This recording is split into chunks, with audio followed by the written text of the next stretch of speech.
Well, you're right, guys. How are you doing? Today, I would like to make for you what I consider to be the perfect chip, or for you guys over there other side the pond, French fries.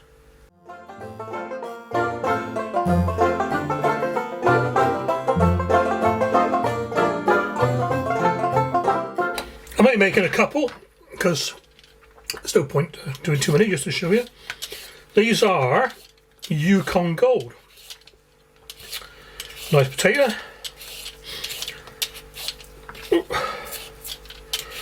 I'm doing it here so you can see what I'm doing. You don't want to see me doing it over the sink. I found my good potato peeler, by the way. Right, into the pan of lightly salted water.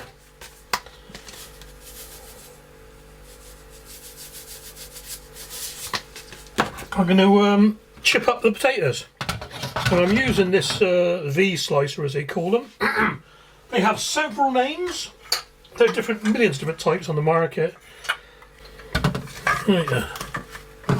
Do you see what I'm doing? The reason I'm doing it like this is you get equal sized chips.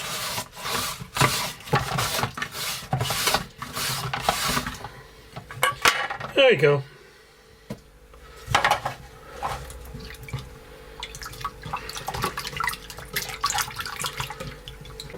Okay, here we are. Just going to boil these now about 5 minutes. You just want them to just start going soft. Bring him over. And as I always say, back in a bit. Here they are then, boiling away. It's been about 2 minutes so far, I suppose. You need a floury type potato for chips or fries. King Edward, Desiree, like a russet type. Maris Piper, I do. Yeah, Maris Piper. Yukon Gold's alright. It's a bit of a cross between a floury potato and a waxy potato, so yeah. Bit of an all-rounder, as they say. Yukon Gold. Came from Canada, 1960s. There you are. Bit of history for you. Well, let's let these carry on bubbling for a bit. Like I say, you want them on the verge of going soft. They don't want to be soft, you know. Probably a bit. Yeah, a bit longer. Well, that's 5 minutes. So, turn the heat off. Move that out of the way a minute, because what we need to do is drain these. So I'm going to do it all here so you can see what I'm doing.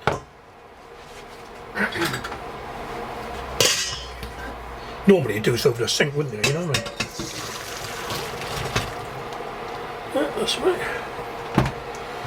What we're going to do is give them a shake, just to rough them up a little bit on the old strainer, colander, you want to call it. Yeah, that'll do, that'll do. Right.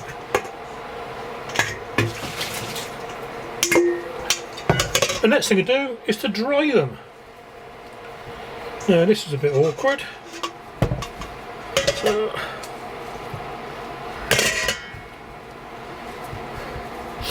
obviously a clean tea towel, you know.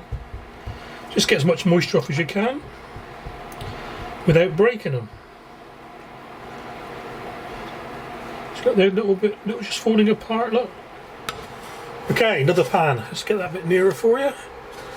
This is going to have the cooking oil in.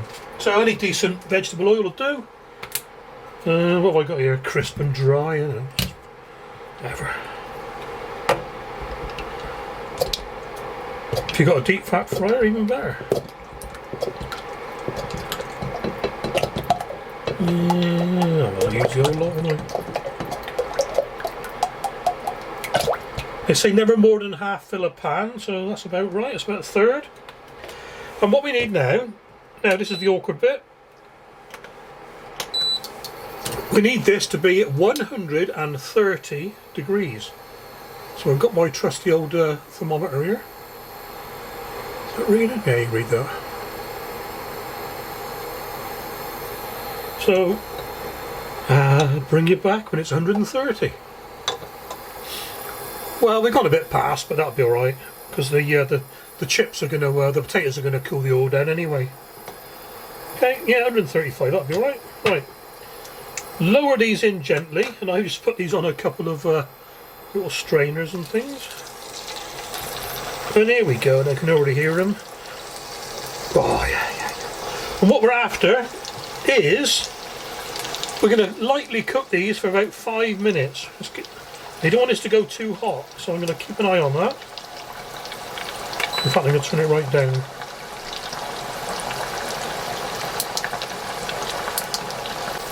Yeah, right, so like I say, 5 minutes. And what I'm going to try and do is with a fork.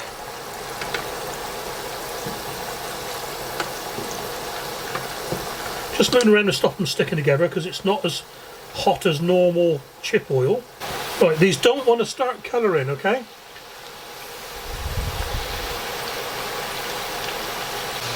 Okay, that's it. You've got to stop about there. Let's have a quick look. Just about to start colouring, okay? What we're going to do now, we're going to drain them. So we're going to put them on a...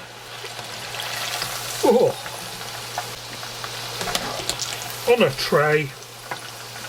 Let them drain a bit.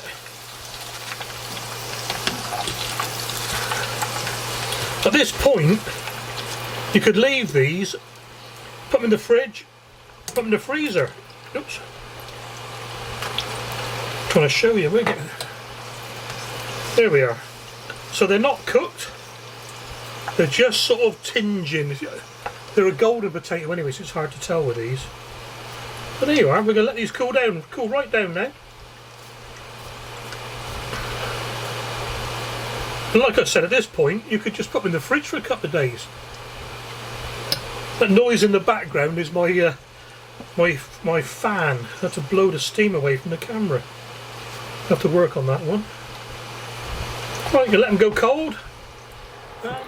These are almost, if you know what I mean, almost like McDonald's chips, but they're not. They got, look, they're still bendy. Wasted that one. So they cooled down. So let's get the oil back on, and this time 180 degrees C, which is in Fahrenheit. I'll let you know. Right, deep fry number 6. There we go. I'll take a bit. And because these are thin chips or thin fries, they will cook very quickly. Normal chunky or steak chips probably take 5-6 minutes. These will be 2 or 3 minutes. Right, there we go, or thereabouts. That'll do. And yet again, I've pre-loaded them onto the ladle and lowered them in.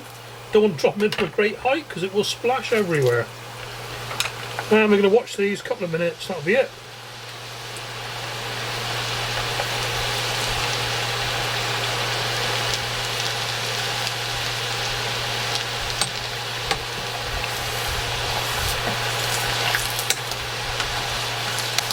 And I'll tell you what, that is it.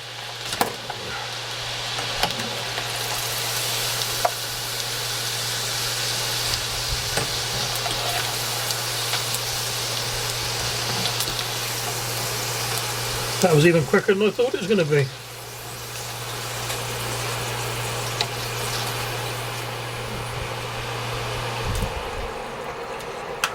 So there you go. My perfect chip or French fry.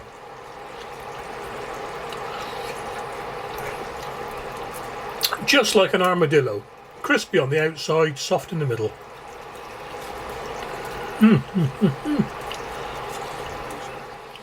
Simplest thing in the world to make, but you know, if you want perfection, you've got to do it properly, haven't you?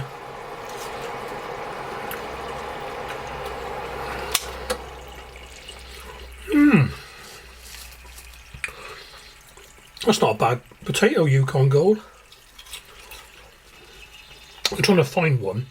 Just show you. See, by roughing the edges up in the colander or the sieve, you created little black spot, little well cooked spots. You know what I mean? Gives me extra crunch. Hope you enjoyed that, guys. Stay safe. Wash your hands, and we'll get through this together. Okay.